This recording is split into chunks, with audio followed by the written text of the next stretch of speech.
Italia, los Alpes italianos. El mismo lugar en la actualidad.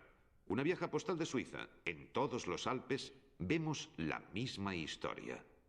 También ocurre en Sudamérica. Esto es Perú, hace 50 años. Y el mismo glaciar en la actualidad. Argentina, hace 20 años. El mismo glaciar en la actualidad. Hace 75 años, en la Patagonia, en el extremo de Sudamérica. Pero esta vasta extensión de hielo ya ha desaparecido. Esto conlleva un mensaje. Afecta a la humanidad. El hielo tiene historias que contarnos. Mi amigo Lonnie Thompson utiliza taladros tubulares en el hielo. Profundiza, saca el taladro y analiza y estudia el hielo. Cuando cae la nieve, esta atrapa pequeñas burbujas de atmósfera. Por tanto, pueden calcular la cantidad de CO2 de la atmósfera en el año que cayó dicha nieve. Les advierto que lo que resulta más interesante es que pueden medir los isótopos de oxígeno y obtener un extraordinario termómetro para calcular la temperatura del año en que esa burbuja fue atrapada por la nieve al caer. Cuando estuve en la Antártida vi núcleos así.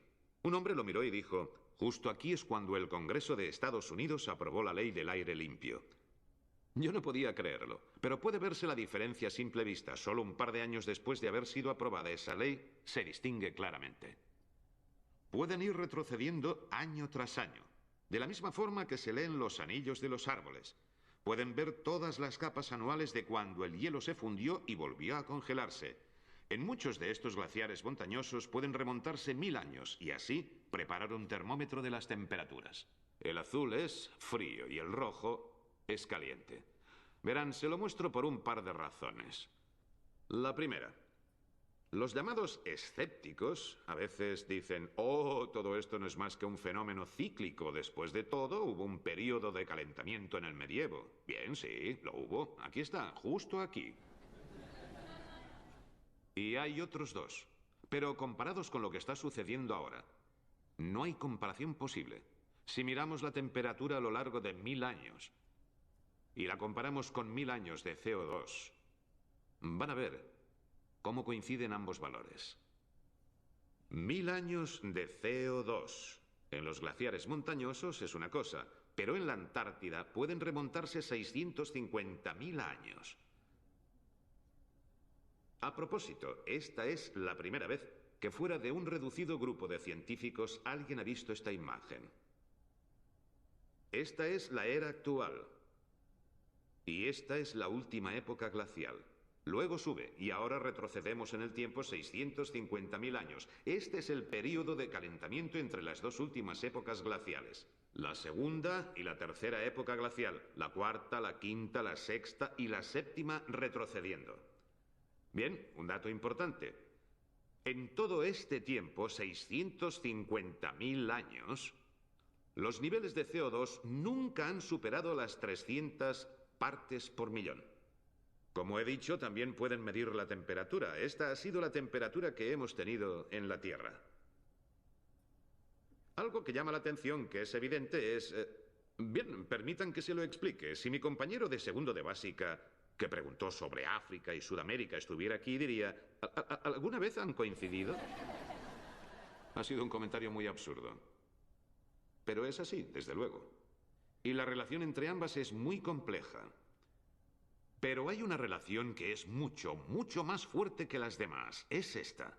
Cuando hay más dióxido de carbono, la temperatura sube, aumenta, porque atrapa en el interior más calor procedente del sol.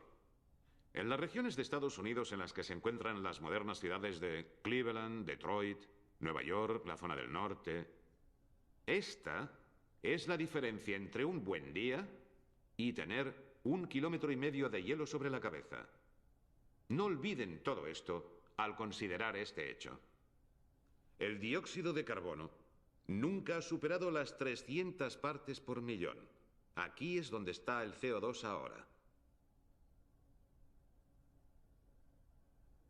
Muy por encima de lo que nunca ha estado por lo que respecta a este gráfico.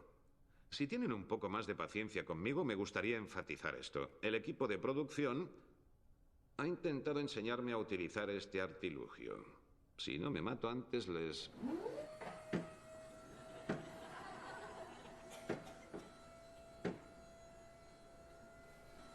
Ya ha llegado hasta aquí. Vean lo muy por encima que está del ciclo natural, y eso lo hemos hecho nosotros. Pero, damas y caballeros, en los próximos 50 años, en realidad en menos de 50 años, continuará ascendiendo. Cuando algunos de los niños que están aquí tengan mi edad, aquí es donde estará, en menos de 50 años.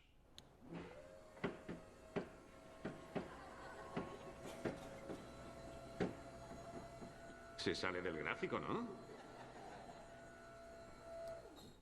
En menos de 50 años estará aquí. No hay un solo hecho, ni dato, ni cifra que haya sido utilizado para presentar este gráfico que sea motivo de discusión. Los llamados escépticos lo observan y dicen, ¿y qué? Para nosotros está perfectamente bien.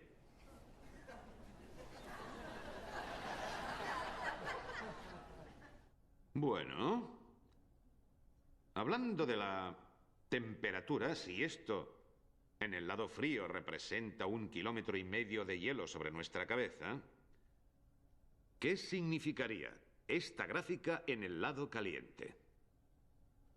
En realidad, este no es un problema político, sino que se trata de un problema moral.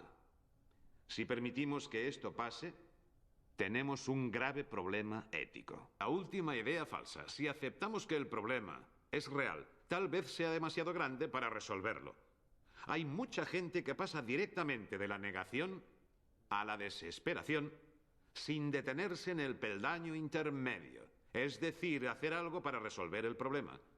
Y me gustaría terminar con esto. El hecho de que ya sabemos todo lo que necesitamos saber para enfrentarnos eficazmente al problema. Tenemos que hacer muchas cosas, no solo una. Si nosotros un día decidiéramos utilizar electrodomésticos más eficaces, podríamos ahorrar esto de la contaminación global, que de otra forma va directamente a la atmósfera. Si utilizamos otros aparatos más eficientes con el uso final de la energía, todo esto. Si fabricamos coches más eficientes, esto. Y todo esto va sumando. Unos medios de transporte más eficientes, tecnologías renovables, captura y almacenamiento del dióxido de carbono, una solución importante de la que oirán hablar más. Todo va sumando. Y muy pronto podríamos estar por debajo de nuestras emisiones de 1970. Tenemos todo lo que necesitamos, salvo tal vez la voluntad política. Pero ¿saben una cosa? En este país la voluntad política es un recurso renovable. Tenemos la capacidad para hacerlo. Cada uno de nosotros es una causa del calentamiento global, pero podemos tomar decisiones para cambiarlo. Con los productos que compramos, la electricidad que gastamos, los coches que conducimos, podemos tomar decisiones para reducir nuestras emisiones de dióxido de carbono a cero. Las soluciones están en nuestras manos. Solo necesitamos la determinación para que sea una realidad.